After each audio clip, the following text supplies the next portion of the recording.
Welcome to Mission Critical Podcast, Episode 6. If you are watching or listening to this podcast, remember, you are the resistance. All right, everybody, welcome to Episode 6, Mission Critical Podcast. Just trying a little something new on the intro, trying to harken back to the old radio days, RKO, that kind of stuff, if anyone knows what I'm talking about.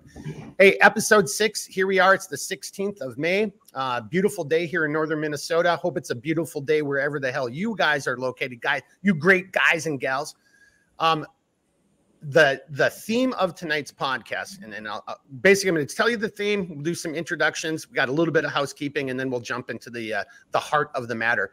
But the theme of this podcast is it's in the form of a question. Can you or should you trust your government or your government entities or organizations, right? Can you or should you actually put your faith and possibly your life in the hands of your government and it's the organizations that, you know, make up that government? All right. Well, that's what the overarching theme of this podcast is going to be. But before we go into it, let's do some introductions. We got Redbeard, aka Jeremy. Yeah, or the acceptable Christian and dirty civilian.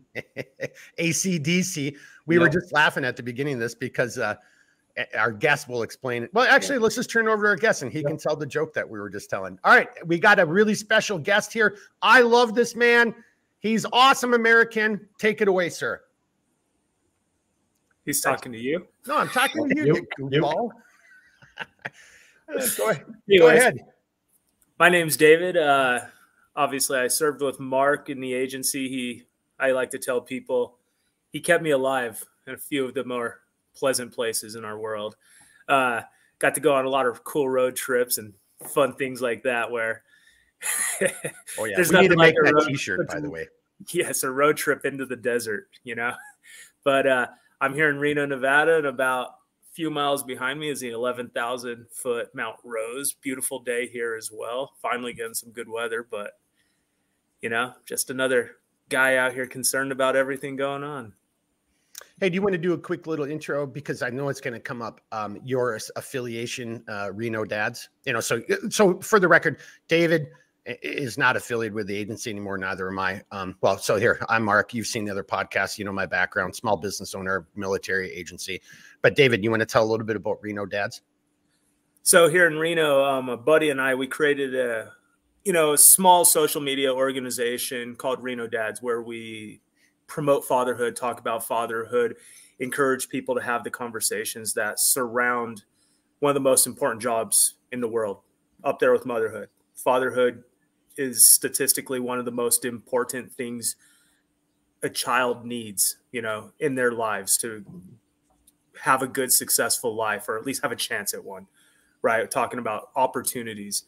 And our mission here is just to continue to promote fatherhood in a positive light, show people that there's all kinds of different fathers. You know, there's fathers who are hyper involved in their kids' sports and fathers who are hyper involved in other aspects of their kids or doing whatever they can to help their family survive, protect them, defend them, provide for them. So we try and give, you know, a voice to any fathers in our community. We're often on our local news station talking about the various topics that we come up with in a month that deal with fatherhood, whether it's getting kids enrolled in activities, or I just did one a couple of days ago for Father's Day ideas for, you know, folks in the community trying to get their father taken care of on Father's Day. So things like that. A little full disclosure, you know, as always, this isn't really scripted. And I just realized something. I'm going to throw out another plug for Reno Dads, and I will make sure that I have the links embedded in the narrative or the description for this YouTube video. But so, you know, David and I served together overseas. David and I also reached out to me and I helped him write a couple articles for Reno Dads. I don't know if you want to just give a quick little plug for that, but this is a great example of just trying to help men, fathers be better men and better fathers and better family, you know, or have a safer family network. Yeah. So we have some of the best training in the world. It's amazing. It's awesome. And it was just such a great opportunity to go through these experiences. And now that more on the civilian side, one of the ideas I had to connect, how do I protect my family personally, and how could I help educate other people to protect their families?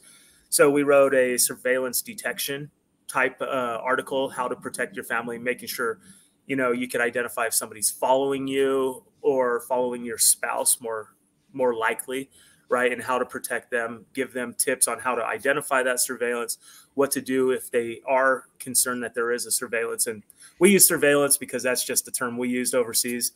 These could be stalkers. These could be just folks up to no good. And we wrote an article about traveling safety, you know, little things that people don't always think of. Everybody thinks about what to pack, what to do, but we wrote an article that kind of outlined it from a different angle. And we had another one, situational awareness, some games I play with my boys about keeping them aware of their surroundings, keeping them confident in their surroundings, and realize when things are out of place. That situational awareness is something that's going to protect them. It's protected everybody who's familiar with it, from military personnel to agency folks to regular civilians who are paying attention to their surroundings. But we try and write these articles so that other fathers and parents can read these articles, and rather than go through the extensive training that we may have had, they could read these articles and find actual practical techniques that don't require, you know, CIA level training to protect, keep their family safe on some level. They just need to be a little bit trained here and there, and that's all it takes.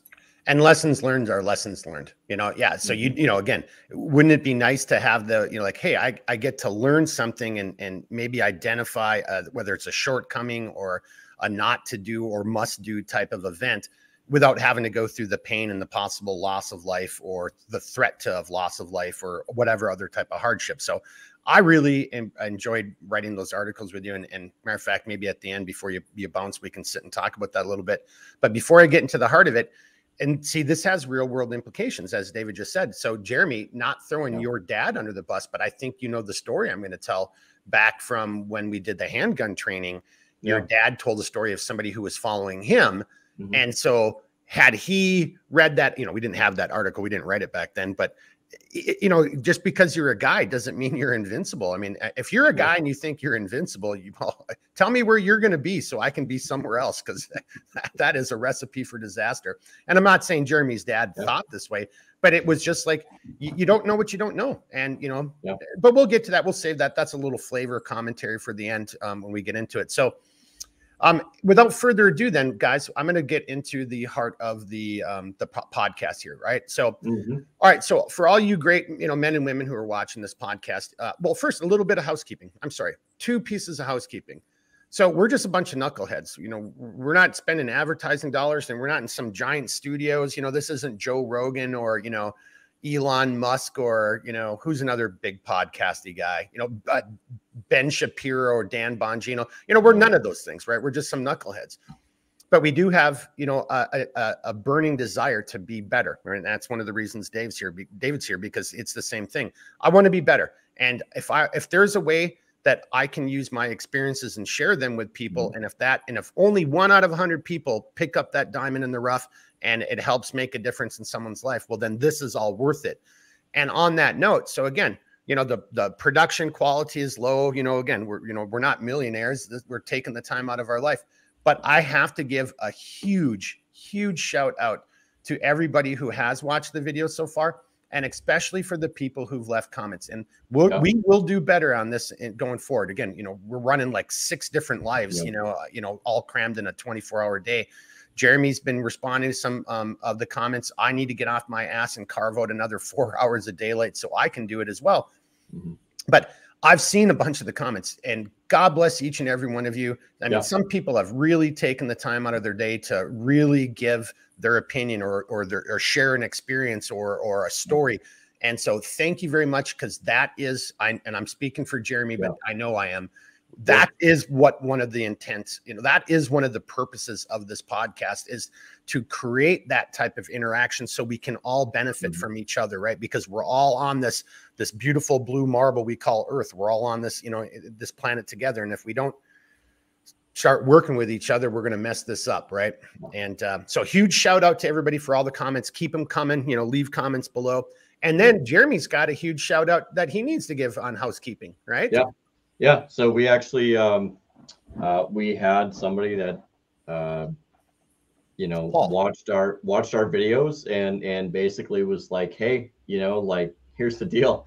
I have a camera that would make my side look better because Mark's side is already high class production, in my opinion. So I went from, like, you know, extremely low def, you know, pixelated poly to it's high definition me. I don't know if it's better or worse, to be honest, but yeah, that is debatable. You're true. That's a good point. Let's be fair. I mean, high def is not always the best thing, so we'll see what happens. Post your comments below, but yes, thank you. Now somebody's typing, I want both Mark and Jeremy to go to SD quality. You know, hey, what was you saying? We have the faces for radio. Right? Yeah, that's it. We've got a face for radio and a voice for silent film. Yeah. So, all right, yes, huge shout out to Paul. Yep. Yeah. Huge. Thanks. Awesome. Thank you, Paul. Yep. All right. So here we're at 11 minutes. Let's get into the heart of it. And seriously, David's got to bounce here relatively soon. So huge shout out to David. Thanks for taking the time out of your busy day. May you finally figure out how to get into second place. I know. Yeah. You guys asked me what's going on in the world. I'm like, dude, I can't tell you. I'm in third place in Little League, and it makes no sense. Why are we losing these games? Yeah, that consumes all my energy. I spend. All right, here we go. Yeah, well, this is going to come up. David is huge into Little League with his kids. His kids are just freaking studs. I've seen some of the videos and stuff, and yeah, anyway, they're yeah, just awesome. So that's really cool. And you know, honestly, here, so just sharing a little personal, because this actually pertains to what we're going to talk about. You know, my relationship with David helps me make me a better person too, right? And this is what it's all about. I don't need to trust the government for that. You know, I used to love baseball, and I've kind of gotten away from it. And David and one other friend of mine are big into baseball. And it's these conversations where I get a video clip and it brings me back into, like, can I love this sport again? You know, and there's nothing wrong with loving, you know, sports ball and that kind of stuff. You know, it's way more personal for David because his kids are involved, but it's still, I mean, I think that's part of what we're really kind of getting at is, well, here, I'm just going to use that. And David, unless you got a response to that, I'm going to use that to segue then. Oh, no, continue. Okay. So here it is. Look, if you haven't already guessed, the title of this video, or the question, can you trust or should you trust the government or government agencies? It's rhetorical. Unless you've been living under a rock. So here, just off of the top of my head, right? This is all it's going to be. And Jeremy and David, chime in if you've got some other examples, but the Epstein client list, the Durham report that just came out, the Mueller report, the whole collusion fiasco, the PP tape dossier, the Vegas shooting. You see them going on there. There's so many things that have now, you know, come out that we are clearly being lied to or misled, or again, it's either a lie by omission or it's a lie by structure.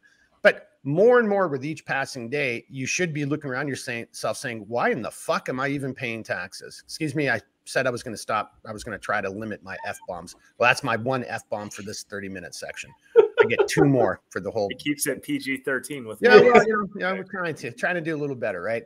But you know, but there's just no way. So it's a rhetorical question. If you right now are saying, well, Mark, that's ridiculous. Of course we can trust our government. I'm like, well, say that to the residents of East Palestine, Ohio, right? You know, there's so many examples of, no, you really can't trust your government anymore. So that's rhetorical. Yeah. So the real question is, and then this is where, you know, Redbeard and David are going to really chime in. I'll have some opinions on this too. The real argument, or the debate we want to have, if you want to call it a debate, is no, if you can't trust the government, or nor maybe you shouldn't trust the government, well, then who can you trust? Who should you look to? And who can you call on for support in times of need? Yeah. I think that's going to be kind of the gist of the conversation here. My kind of little comment, and then I'm going to turn it over to these guys. Well, they can figure out who wants to go first. Is no, you have to have that community. You have to have that network. And if you're not part of one, if you haven't created one, you need to get up off your ass, your fourth point of contact, and start doing it now. This video, like our other videos, is seen over on Black Scout Survival's Discord channel first, for his tribe. And that's a great example of someone trying to build a community and try to bring like-minded people together so we can find other people that we can trust, that we can rely on, and that we can, there's a real give and take, a meaningful give and take, and that makes each and every one of us better. So now we're going to talk a little bit about everything, kind of ranging from like David over in Reno Dads. He's got some other perspectives from the CIA's perspective. Jeremy's going to talk some stories about some of the groups that he works with. And then I'll probably mention a few things that I see that I kind of want to add in there too. But on that note, I've been talking for a while. We're 15 minutes deep. Which one of you guys wants to jump in on that and say, or maybe you disagree, like, no, Mark, we can trust the government and damn it, we should. Yeah. I'll go. You want to go first, Dave? David's got it. All right, David, I'm going to bring you up full screen here then. All right. We could totally trust the government. Now, so says a former CIA officer. Yes. You can trust the government, brought to you by a couple CIA guys, always. Anyways, I look at it. But on that note, and we kind of said that, to that point, don't trust us. Yeah. Do your own research. Yes. Get off of your lazy asses and do your own research. We are being honest. I know David, I know me, I know, but you don't know us. So don't believe everything we say. Do your own research. Don't even believe me. Well, you've got a really good beard. I have it. I find it really hard. Well, I think of the government as kind of, it's a relationship you have, whether you want it or not. And it tends to be on the toxic side, but I feel that the people who are tied so much into needing the government for their various needs, whether it's economic needs or security needs or whatever kind of needs that folks have, that relationship puts the power into people you don't know, the bureaucrats you don't trust, that know nothing about who you are. And like you said, East Palestine, those folks all learned what happens when you trust the government to do simple things and they just fail you at every cost. But I'm more on the side of, I like to promote the healthy relationships, the things that the less I need to depend on the government. And I'm in Nevada.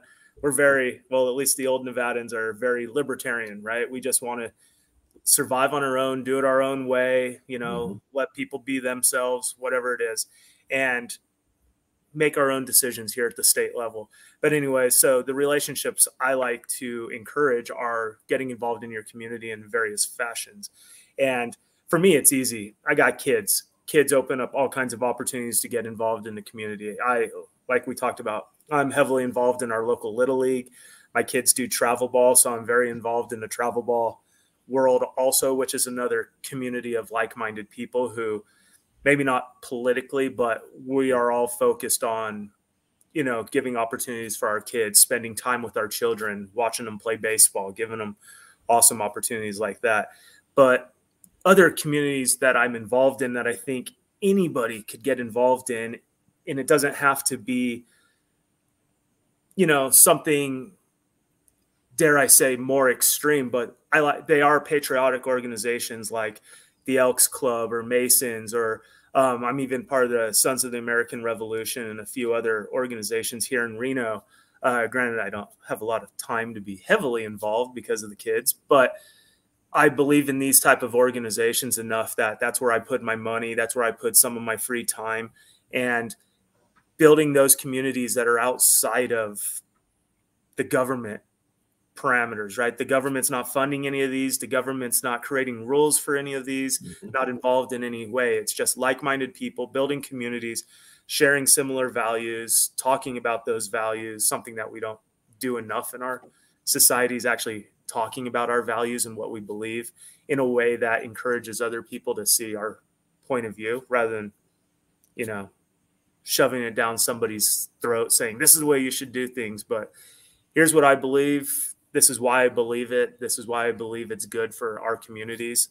But these patriotic organizations, they're a great place for good Americans to get involved, to be around like-minded people, to,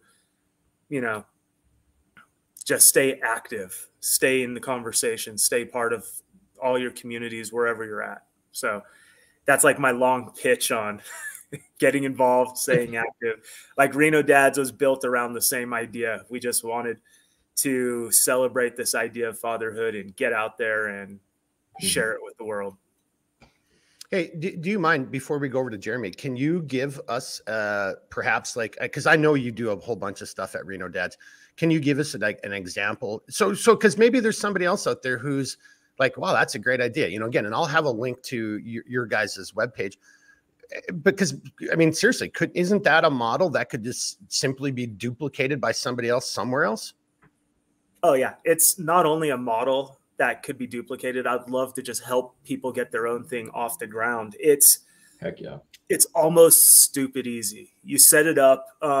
Dads is such a, like fatherhood dads, it's a wholesome, very wholesome brand for marketing agencies to want to be associated with, for local, I don't want to say celebrities, but local people who are personalities.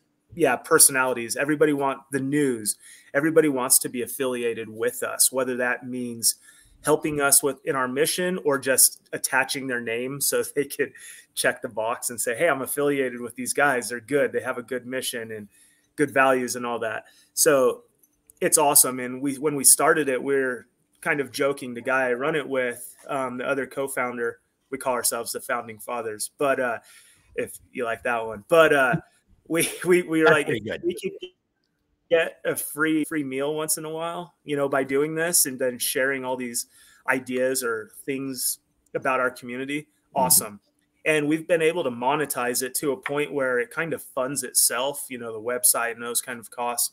But once you get going, it's just a bunch of like-minded dads who write articles, and the articles could range from here's my experience to here's all the little leagues in town, or here's the football schedule coming up, or helping these marketing agencies help their clients by selling their products. So we often get some companies come up like who want to encourage dads to bring their families out to an event or buy some of their products. So we get used kind of as a marketing toy. However, it's allowing us the opportunity to get dads out of the house with their children to go do things that they probably wouldn't have heard about otherwise or known about, that kind of stuff. And it's super easy to get set up. It's all it takes is a few guys who are dedicated. You could even model everything you do after what we have done in the past. And I wish more people would do it in their communities. It's such a wholesome, wonderful product brand that everybody wants to be associated with. We currently do a TV news segment on the morning show locally once a month on whatever topic that we could come up with. So it's just one of those things that I think it's easy for people who are looking for something to do to contribute on a, you know, whatever scale they could build it to make their little communities a better place. Well, that's pretty badass. Yeah, I don't know. That's awesome. Yeah. Jeremy, you want to add to that, or do you want to use that as maybe a springboard to go into? Because what I really like about Reno Dads, and I've been really happy to have helped David in just some of the endeavors that he's been doing there, you know, and my help is just helping him write some articles based on our experiences. But you know, it's that mission statement, it's that goal, right? And I think that dovetails very nicely into some of the things that you and I have talked about. Do you want to just add to that, or do you want to go off in a little bit of a different direction? What do you want to do? It's your floor. I'm going to pull you up full screen. Yeah. So basically, I actually kind of want to do a little bit of both. So I think that there is definitely a demand for this type of thing, especially, and I'll bring it up. Like, in the end of the day, like, we literally have we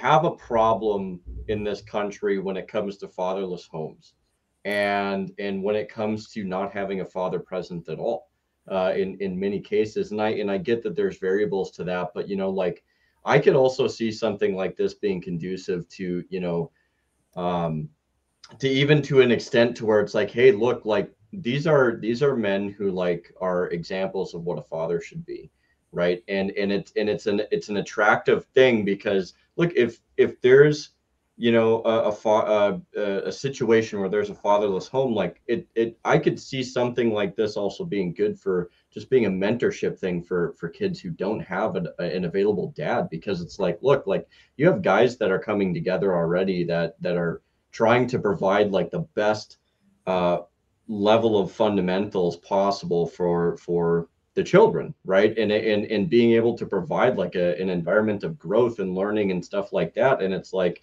this is like such a fantastic way to also cultivate men, you know, in teaching men how to be responsible dads, and you know, being like, you know, especially if you got a guy that like is like, dude, like I got a kid on the way. It's like, okay, well, like here's a place where you can learn some of the basics of being a good dad and being a good man, you know, like that. We need so much more of that now more than ever, I think, because I think that as a whole, like when you look at you know, particularly like fatherless homes, for instance, like I do believe that does impact greatly many of the issues that we see today. I think that if you look at some of the recent tragedies that we've had, like, you know, how many of these places had a good father figure or any father figure whatsoever, or even just a good parental environment in which like you had parents that advocated for their kids. So like dude, my hat's off to you, because I think something like that's awesome. David. And kind of what you're saying is, when we first started this project, again, it started as let's just do this. It looks like fun. Yeah. Because every place has a mom's equivalent to this, or 50 of them, as is the case. And there was none in Reno. So we started out with that goal. But as we started researching, like, all right, what do we need to know about fatherhood? So when we talk about it, it makes sense, because someone's going to ask fathers, who cares? If you look at how, I don't want to play the victim card, but if you look at how society reacts to fathers, it's just a nice to have. No one actually talks about how important they are. And I'll be the first to say that mothers are 1,000 times as important, right? Like they're the glue, and I think they're so important. But if you look at every statistic, from people who are incarcerated to people who are dropping out of school to people who start to abuse drugs and alcohol while they're younger or underage, to anybody who crosses on the wrong side of the law, to virtually every negative statistic in society, there's this, you know, correlation, of course, causation, correlation, we get all that, but there's this correlation that people without fathers are the ones who are like multiple times more likely to experience all these negative aspects of life. And a study came out recently that was even talking about, it's not just married people. So like a father and a mother, you know, that prevent these statistics. If the mother even left the picture and it was just the dad raising those kids, there still is no statistical difference between those people and the people in the loving couple, right? The major factor is a dad who's not in the picture when it comes to all those negative aspects of society. And a lot of that we're seeing is because dads tend to be role models. We tend to, in a way of strength, in a way of enforcing rules and expectations, where mothers are loving, even though they still crack the whip. I'd be more afraid of them. I think we all would. You know, we exert, like if we talk about standard, you know, stereotypical roles. I know we're not allowed to talk about gender roles in society anymore, which is a problem, but men tend to have these ideas of providing and security and taking care of their family. And these things are taught to our children, our sons and daughters, who end up knowing what positive male role models are in their life. And they don't have to go look for them, whether it's on the streets or somewhere else. They have somebody at home who's going to hold them responsible, generally speaking. And I can't speak to it enough how important the father is in, you know, in the family. I mean, as much as the mother, but all the negative statistics out there are directly related to a fatherless home. Mm-hmm. So not to interrupt there, but so Jeremy and I have actually talked about this, you know, and this is going to be a subject in a future podcast, is what does it mean to be a man, right? You know, because you're again, we were, I'm not going to say this wasn't scripted. I don't mean it that way. And I'm tired of, actually, I keep saying, hey, we don't script this. This is, you know, not rehearsed. Yeah. But I love where the direction you just took it. And that does really nicely dovetail with something else Jeremy and I want to talk about. And so, David, I'm just going to let you know right now, when we're ready to do that, I want to reach out to you and have you back, because I think you're going to really add a lot to that, because this is going to be the one where, like, so again, I'm not saying that we're dancing around the issues here, but no, we're going to actually say it out loud. Like, no, this is vital. It isn't just important. This is vitally important. You know, what does it mean to be a man? What does it mean, the importance of a father, you know? And in this podcast, what we're really trying to say is, well, you know, if you think you're going to get this from the government, well, you're absolutely mistaken.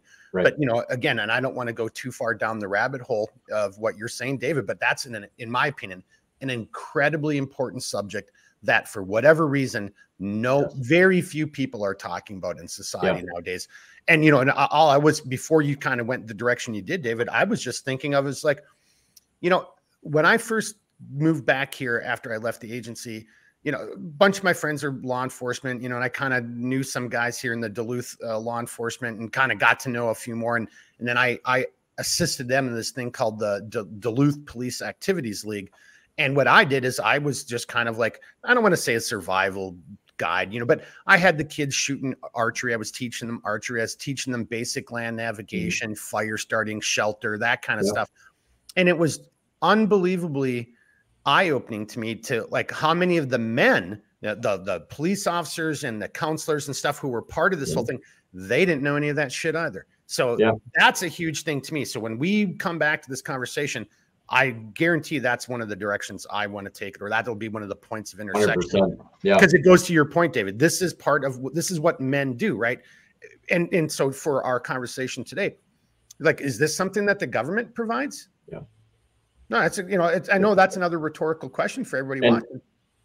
And is it something they could provide? Where are you going to learn this? You got to learn it from a father or an uncle or a father figure or a male figure in your life. Otherwise, you're not going to learn it at all. And when there's a crisis, you won't even know how to, gosh, how many times I've seen people try to start fires, and I'm just like shaking. I'm like, oh my God, you don't even know how to start a fire. You know? I know what you're talking about. What the government provides is the exact opposite. They've actually encouraged policies that have come out that have made it to where, if there's no father in the household, they're going to the welfare, all the different laws or entitlements that, and I get it. It's from a place of, we can't leave these women and children, you know, without anything, or stuck in these horrible relationships with the men that they're in. But you could see the path to hell is paved with good intentions, right? They create these great ideas on paper, but once you start thinking about the consequences to those ideas, where fathers aren't needed, our society's evolved to a point where the male is no longer the sole provider, in often cases isn't needed to be a provider at all. And that doesn't, when families tear apart, the father goes, and the way our society works, children go with the mother, right? Because it seems natural. They are the caretakers. They're the ones who are equipped for that traditionally, right? And those kind of laws and those policies and those things that our government has done, again, it's that toxic relationship. We think this is good, but after we look back, we realize these are actually having harmful effects. And I don't think anybody knew that was going to be the impact when they created these rules. And this goes back to the 60s and 70s when, well, yeah, of course. But you know what I mean? I'm just trying to give an idea of, like, the good intentions. And here we are many years later seeing this is broken families where men are weaker. men whose dads left their family are more likely to leave their families as well. And then it's this cycle of fatherless homes generationally. And so there we go. I'm going to kind of do a point of, I'm just going to intersect that to get us kind of back over to the trust in the government, because unbeknownst, right, what you just did is you proved that point. You just gave a great example, although we were talking about a slightly different topic, of where government involvement actually perpetuated something that has led us to this point where we are now, where, you know, boys don't even know how to, like, they don't even know how to go, you know, jigging for frogs, or they don't know how to change put the chain back on their bike, and kids are in help. You know, we can go way down that road, but you just nailed it right there. That's another classic example of what the title Jeremy wanted to give to this video, which is, I'm from the government and I'm here to help. You know, like, that's when everybody runs away, right? So that was a good example. And honestly, David, seriously, you got to come back on when we do this. We still are figuring out when to do it time-wise, but I want to kind of bring that back. So that's another example then, boys and girls, of, so whether you agree with it or not, David is fundamentally correct. You could maybe sit and say, well, there's this little thing and there's that little thing. Okay, whatever. But is the overarching, you know, point of his message there, is that correct? Did we not just, what's the word I'm trying to say here? Did we not empower or promote a system that has brought us to this point where we are today, where here we are, and we've got a serious issue within the nuclear family, right? You know, like, well, and see, I see, David, I got to make a tinfoil hat, because I'll put a tinfoil hat on. That's why I did because I think it's even worse than that. I think, and you look around you today, and it's like, I think it's even more intentional today than it, like, so maybe back then it wasn't intentional, but it definitely is, in my opinion, it is intentional today. So therefore, can we trust the government, or or should you trust the government, or should you trust government agencies? And if not, if the answer to that is no, then where do you turn? What do you look for? Jeremy, you want to bring that back over into some of the examples that you have from what you've got going on? Yeah. So basically, like, it is a very rhetorical, yet it should be a very prevailing question. And so my, you know, kind of taking it over into my realm, you know, me and Mark were talking in pre-gaming a little bit before we came on here, and, you know, I brought up, like, back in the day, you know, like, there used to be different things that, you know, people could get involved in their communities. You know, it was kind of encouraged, like, hey, you know, like, and it might have come from the Great Depression, but yet people, you know, were encouraged, like, hey, have extra food, have extra provisions, you know, have some semblance of preparedness. You know, like, there was this realm of, there was an encouragement to be self-sufficient to many degrees, but yet self-sustaining and you know, have a realm of preparation.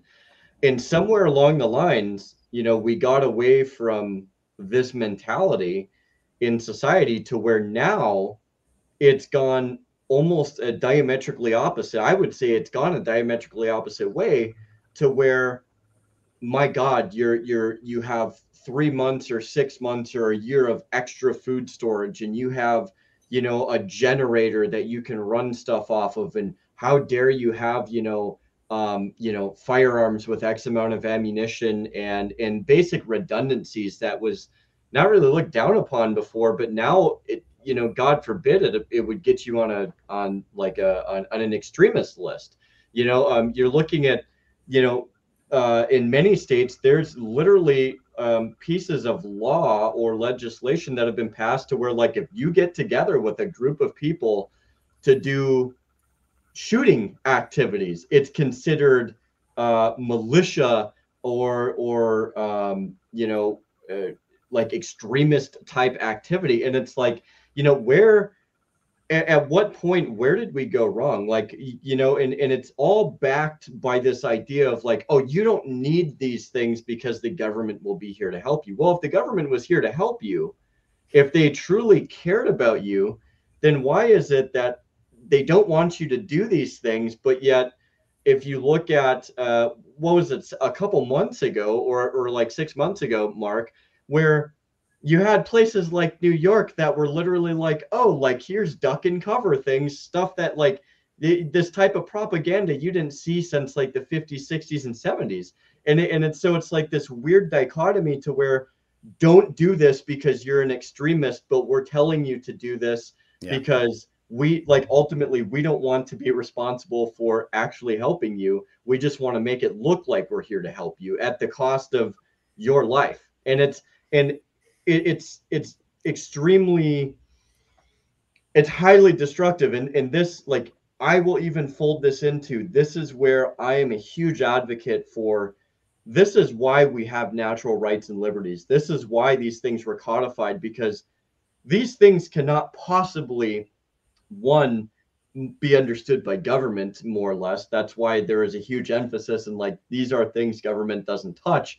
But at the same time, it's like, this is for us to realize and be like, no, I have a right to life. I have a right to liberty. I have a right to property. I have a right to defend all these things more. And on top of that, I have the right to gather with as many people as I want to learn from each other, to build a community, to do things that are substantive to the perpetuation of a good liberty-oriented society that's going to promote growth as opposed to destructive behaviors. So no, I want you to keep going, but I don't want to get too far, because you just made me think of a great point, which kind of also ties into David, his comments, about fatherhood as well. Like my ultimate thing, if I ever, if I had $1 million, I'd play that game. You guys have both probably heard me, do my renditions of it. It varies from, storm to storm. That's when I love playing it, when the weather's really crappy. The other part of that game is how many people die in this storm tonight, right? Because they're not prepared. They don't have the skills. They don't have, going back into what we're just kind of, both of you guys are talking about, right? It's exactly that. So, Jeremy, to your point, these are things that used to be looked upon and encouraged. And this is exactly what men and boys were supposed to do. Like I remember when I was a kid in high school, and I'm a little bit older, but I'm not that damn old. Like there used to be shooting clubs, and somebody sent me a GIF one time, not a gift, but a meme. And it was like black and white from the 50s or something like that. And it was about what the Boy Scouts were learning, what was in the Boy Scout handbook. And it was like jujitsu and axe throwing and stuff like that, and if you did that stuff now, you would be like, to David's point, you'd be run out of town, or you'd be like hung up on the social media guillotine, So, so you're kind of getting at it. I just don't want to go too far away from it, because I think that's a great point right there. So again, we're kind of already changing a little bit of the flavor of what we wanted this to taste like tonight, but that's a damn good point. It's like, where did this go wrong? And how are you a bad guy for being self-sufficient, for being a man, for doing the things that you're supposed to be able to do, right? And to your point, the government. And I think the other thing we were talking about is, again, and I'm going to screw this up, so I'm not going to say what agency I think it is, because I'm not 100% sure. But it was just a few months ago, around that same time that New York was putting out those flyers about nuclear war, that I think, again, another agency was talking about like bug out bags. I'm like, oh my God, you're going to listen to these clowns about a bug out bag, or what to do.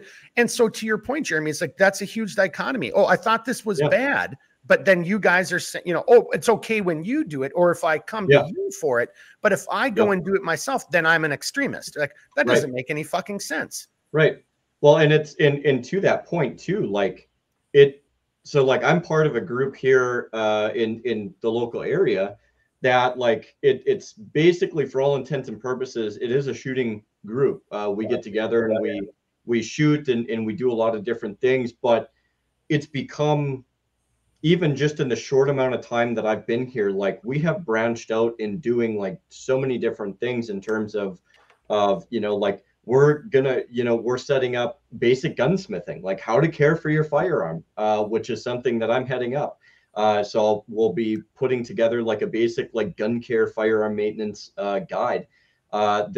We also host medical. We also host we're going to be hosting stuff like homesteading and all of these different things. And we actually have a class that's coming up, which is how to do basic navigation and camouflage, like, and like how to prepare to set up a hide and stuff like that. Like all of these things are, it's not even necessary. It doesn't even have to be like negative. It's just like, dude, like you could take the hide and camouflage and use it for hunting. Like it doesn't have to have a negative connotation. It's just, these are basic things that like we as a group of individuals are like, hey, we want to be assets to our families, our communities. But more importantly, in order to effectively do that, we need to realize that we need people from all backgrounds to share and disperse their knowledge so that we can all grow and be more effective people. And you know, and again, for whatever reason, like that used to be a thing to where it wasn't uncommon, and now it's like, how, you know, how dare you, you know, you're, you know, you are an extremist. And I'm going to kind of take a hammer and slam it down on the nail. I think the reason that they're so threatened by that is because the less dependent you are on government, the more free of a person you truly are. And that dependency feeds into that dichotomy of control to where like, oh crap, they don't actually need us, therefore we're going to lose our influence and control over people. And you know, people can take that for what they are, but I mean, realistically, tell me that the scope of control and power has not only increased by the dependency in a population. So you know, 15, yeah, it makes sense why they, yeah, it makes sense why they don't like people who diffuse knowledge between each other and do these things, because they're harder to control. Ultimately, you can't tell these people what to do. And it's the same thing, like, you know, David, before you go, just on that point, that's why it's called Flyover Country, you know, or that's why the 15-minute cities, or why in my personal opinion, like, you know, the one thing our founding fathers probably couldn't have foreseen, or again, some things were different back then, but look, Minnesota, where we live, Jeremy and I live in Minnesota. You know, David just mentioned Nevada. Minnesota, it's a blue state. It isn't a blue. Look at the election maps for the last, you know, X amount of elections. And the only reason we're a blue state is because of Minneapolis, St. Paul, and Duluth. You know, like, so it's just because there's not as many people who live out in the country, and everybody who lives in the city votes a certain way. You know, we'll save that for another podcast, because I think there's a way to solve this problem, you know, and it has to do with the Electoral College. Like, you know, but to Jeremy, to your point, I think that's a further example of like, we mistreat the country. We speak poorly about the country, you know, the news media. And, you know, like, I think, Jeremy, you and I were talking not too long ago. I was watching a golf game. I just had it on the background as I was doing something one day. And it was the Masters, I think. And the commentator was talking about, like, you know, an alligator wrangler. And he just did this typical, like, trying to portray a bumpkin rednecky. And I'm just like, you know, that's how there it is. I mean, that's how we're viewed, right? So that goes into that we have to create a them or an other, right? And it's always the scope of opposition. Well, but so where I'm just trying to go with this, you know, into what you're saying is what needs to be turned around. We have to realize that's who they are. Like, if we were going to do an us versus them, I'm not the one sitting here and picking on somebody because they have a good education, or they make a bunch of money, or if their skin is this color, or if their religion is that. That's not who I am. But those the thems I'm talking about always have these negative connotations of me or Jeremy. To that example you just talked about, what? Because I like to hunt, dude. You know how much better venison tastes than bullshit, you know, hamburger from the grocery store. So I guess you're right. I guess I'm a weirdo then, you know, or whatever. Or I enjoy, you know, shooting sports. Archery is just like handguns. Handguns are probably handguns or bows are some of the most difficult platforms to master. But that's a huge skill set, and it's a huge challenge, and it's a thrill, right? And if I can use that to do something that helps feed me or my family or my friends or my community, why is that looked down upon? You know, right? See what I'm kind of getting at? But that's what the government, because the government's here to take care of us. And to kind of actually take this, and I have something that I'd like David to elaborate on, is, so you take a lot of the stuff that I kind of brought up, and to like to the area that you're speaking about. Let's take, for example, all the parents that were flagged by, I believe it was the FBI, for going to their schools and speaking out against the school boards. And now these people are flagged as extremists just for protecting their children. Like, you know, like it all comes full circle. So like, I'm curious to know, like, both on that and then kind of like what I brought up, like what do you have to say about that? And again, just before you answer, David, don't forget what Redbeard really said is, I'm from the government and I'm here to help. You know, I know what's best for your kids, not you. Your kids should read this vulgar pornographic material that, you know, if it was found outside of the school, it's a crime, and somebody would go to jail. If I was passing out that literature to a child, I would be arrested, and rightfully so, and I would be in jail. But when the school board does it, well, you know, come on, it's the government. They're here to help. And the thing is, everybody wants people to get involved in their communities, involved in the government, involved in their school board. They just don't like the way certain people are involved. Exactly. Yeah, they're loud, they're angry. And the people who've had kids will do anything to protect their kids. So I believe they do have a right to be angry. And even here locally, we've had a few school board members who don't even have kids themselves. And I get that they're on the board, you know, because school board's a political stepping stone, or that they're trying to represent some population that they were part of, that they're trying to make sure they're not, I don't know. I don't know. It doesn't make sense, because the school board literally is to oversee an education system of the population on behalf of the parents who send their kids to these public schools. So I get that they're angry. I get that they're upset and they want questions answered, because like I said, locally, our school board doesn't even give us the right answers to the questions we're asking. And that only makes people angrier. And misinformation spreads one way or another, to the left or to the right, because school boards can't actually answer the questions because they're so involved in being political themselves. But what can't be done is being involved if you disagree with the government. They don't want to hear you. They don't want you to be part of that organization. They only want people involved if they're going to, you know, vote for them and cheer them on and make their lives easy. I get they don't get paid a lot, but come on. It's the end game for all these guys. This is the stepping stone. Like, well, and it's also control too. Yeah. I mean, let's just, look, power doesn't have to be a dollar figure. Power is still power. Power can be wielded and presented in various forms. So, you know, I think for a lot of them, and it really is a power trip. I mean, how many hot mics or leaked emails do we hear, you know, do we see or hear where they're talking smack about the parents and calling them all kinds of vulgar names and putting, you know, and doing exactly the exact thing that they say they are against. You know, they stereotype, they profile, they're racist, they're sexist, misogynistic. They are. So, you know what, honestly, I'm here from the government, and I'm from the government. I'm here to help. If you think the government is actually here to help, if you think the government actually can be trusted, just think of what we're now talking about. Because if there really was a government, I mean, we have a set of laws. It's called the Constitution. We know what's right or wrong. You know, another thing, and I'm kind of jumping ahead, Jeremy, you can please stop me. I don't want to get too deep into this one, but this degree, if you want to call it our side, I don't know if I have a side, but if you're watching this podcast and if this, generally speaking, if this resonates with you, then I think you were on the same side, at least for this issue, right? And again, my side is freedom. You can be opposed to me and you can present your argument in a cogent fashion, and I'm willing to hear that. You might actually persuade me that I'm wrong, or you might sway my opinion. But if you're attacking me or using, you know, the power of the government, the tools of the government to silence me or to criticize me or run me out of the new public square or to destroy my business and my livelihood, well, okay, you to use that meme, Hans, are we the baddies? Yeah, that's you. Look in the mirror. You are the baddie, right? You're the evil person here.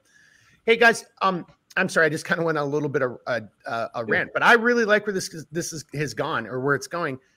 And I kind of almost want to like start wrapping this up. This might be our first ever 1 hour podcast, because I feel if we go too much more into these directions, we're already into like the 2 or 3 other podcasts Jeremy and I want to do. Like, oh God, this could just turn into like another 3 hours episode. And David and I know you got to take off here pretty soon too, right? Yeah. But one thing that I really have picked up on this, you know, podcast, and what I really like and kind of has been my MO is building those communities, and not building communities to get together and change the government, or, you know, manipulate the government, or whatever those community organizers do. I'm talking about communities of like-minded people who get together, whether it's at church or out camping or on the shooting range, or even in a restaurant talking about whatever hobby you guys have, right? These fraternal organizations, these patriotic organizations. The way we fix our country is creating a big tent for everybody to join these community organizations, to share their point of view, their own, you know, diverse viewpoints, but outside the control of the government, outside the umbrella of what the government wants us to do or think. I think I hate being dependent on the government in such a way that I don't let them control any of my headspace politically. I try and go about my day. I know it's impossible for virtually everybody, but go about your day not worrying about what the hell is ever going on in Washington or Carson City or Reno, wherever the people who control us are, but strengthening the communities I'm part of, getting people involved in the communities I'm part of, developing and strengthening our values, talking about our values, that kind of thing. And I think that's going to have a bigger impact in the long run. But also, I think that's kind of the threat that our government sees as well, is with like-minded folks. And I don't want to be in a world where all like-minded folks just gather together and talk about the same thing. I do want that diversity of thought, that diversity of character, that diversity of everything that adds color to the community. And we should encourage more of that as well. And I think that's what the government misses. They want to split apart the community. They want to divide us. And I think the communities we're part of, we're better when we're together, utilizing our own, you know, making decisions based on our own experiences together. And I think that's a great reason why what you're doing with Reno Dads is so important, because part of that divisiveness, or the methods of divisiveness, you know, their strategy of war, is to break apart the family unit too, right? I mean, that's another huge thing. You see that all around us every day. Hey, I got one comment to make, and then I'm going to let you guys kind of like wrap it up. I just want to do, so we're going to have to revisit. And again, boys and girls, if you're watching this, you can see this, we went in a direction that we didn't quite plan, but it was a great direction. But there's so much to talk about, right? And then, so part of the thing for me is exactly this, is finding a way that I can give back to like David said, other like-minded people. We don't have to agree on everything, but if we agree on one thing, that freedom, our Constitution, right? That's kind of my team, right? If you want to, again, going back to, I don't really have a side. Well, I guess I do. I'm on the side of real freedom and the Constitution. We have these rules. We have a law, right? Yeah. And anyway, but I just want to kind of do a little quick plug, and then I'm going to let David and Jeremy take us out.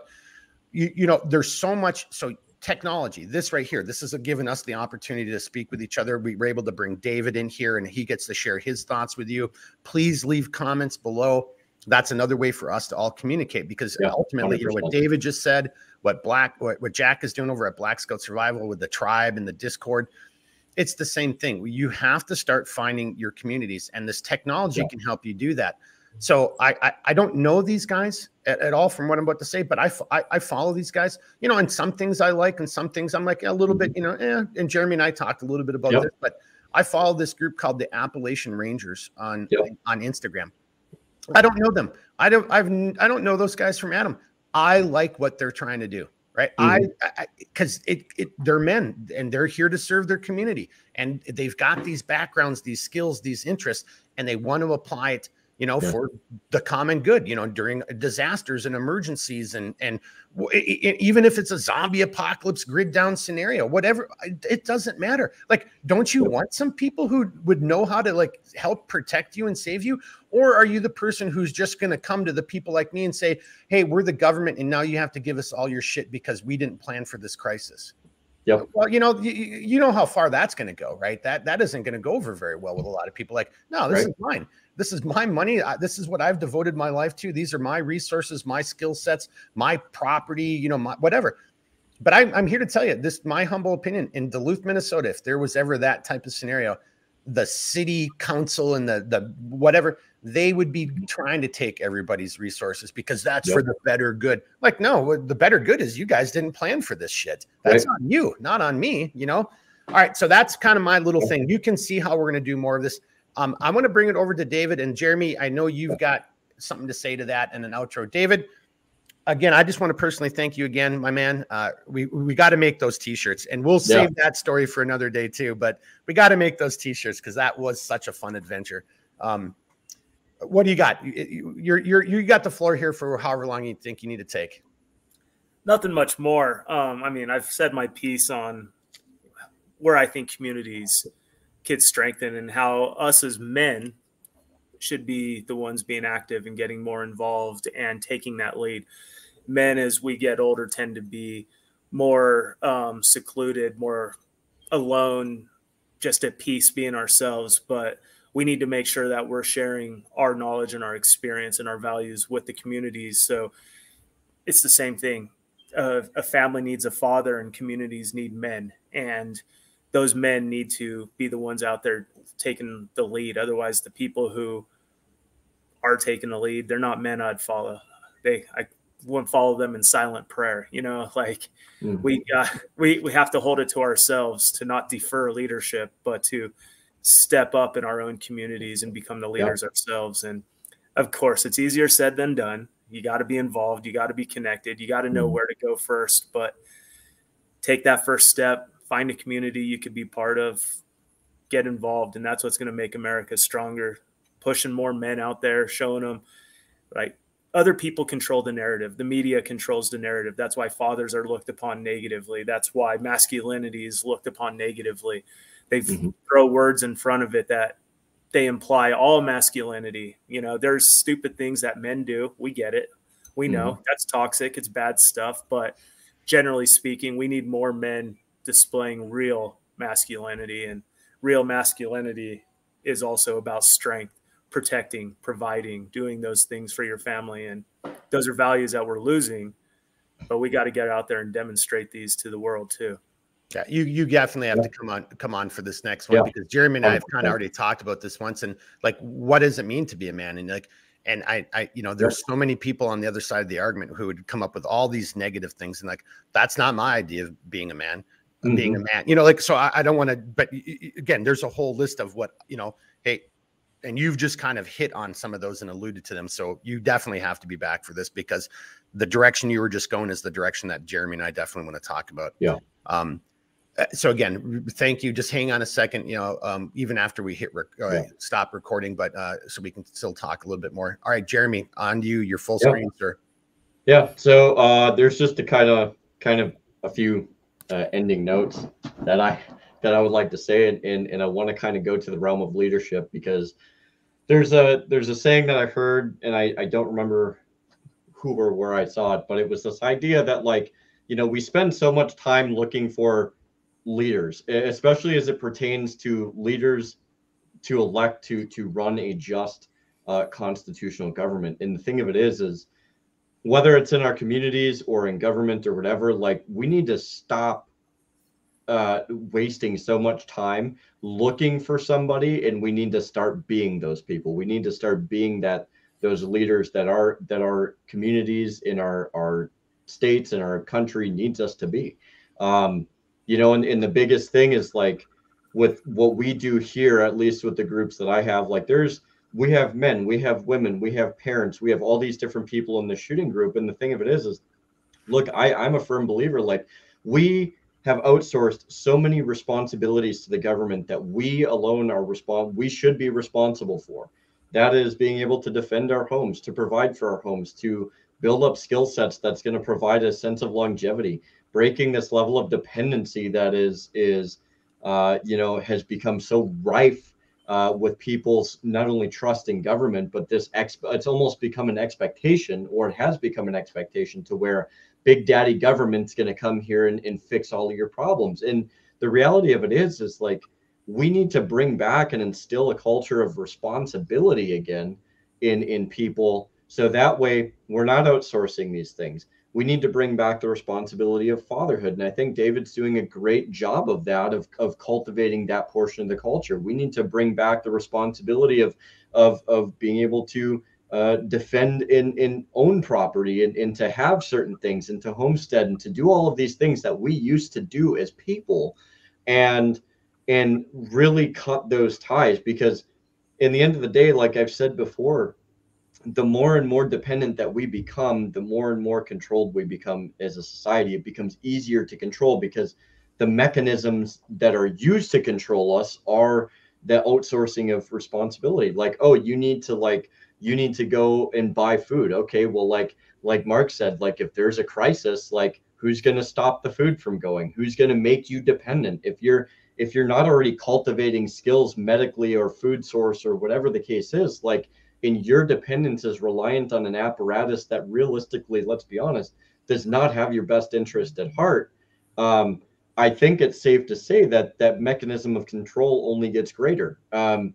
We need to be, again, those leaders to bring our communities and our societies to a better place. We need to start being assets to our families, to the people around us. And I want to just kind of round it off and say, like, when I was at work today, I had actually talked to a gentleman who was more, he was more of the left of center persuasion.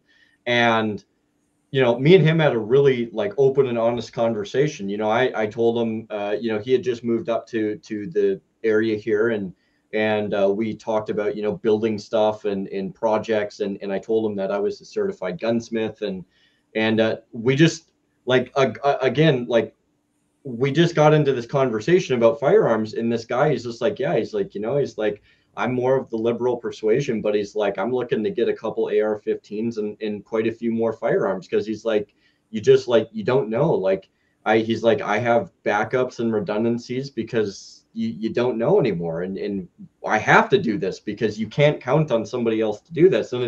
And I guess the biggest point is, like, people, you got to walk outside of your door and get away from Twitter and Instagram all the time and all this social media, because it creates this dichotomy of, you're supposed to hate this person and you don't even know why you hate them, when you might be passing up on one of the most real people you've ever met, like people that you never would expect to share some of these values.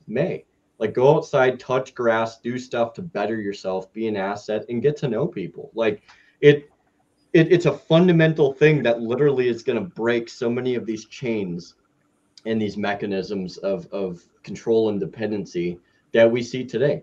And I'm a huge liberty person. Mark's heard me talk about it numerous times. Like, liberty is the peak of a truly great society, a society that values liberty, a society that values or has a fundamental of morals and principles. Like, these are so foundational. And, with that, like, that's where I'm going to leave it, because it's something that really does matter. And it really needs to, I hope we can continue to project a cultivated culture amongst people and into getting back to these things, because it does matter.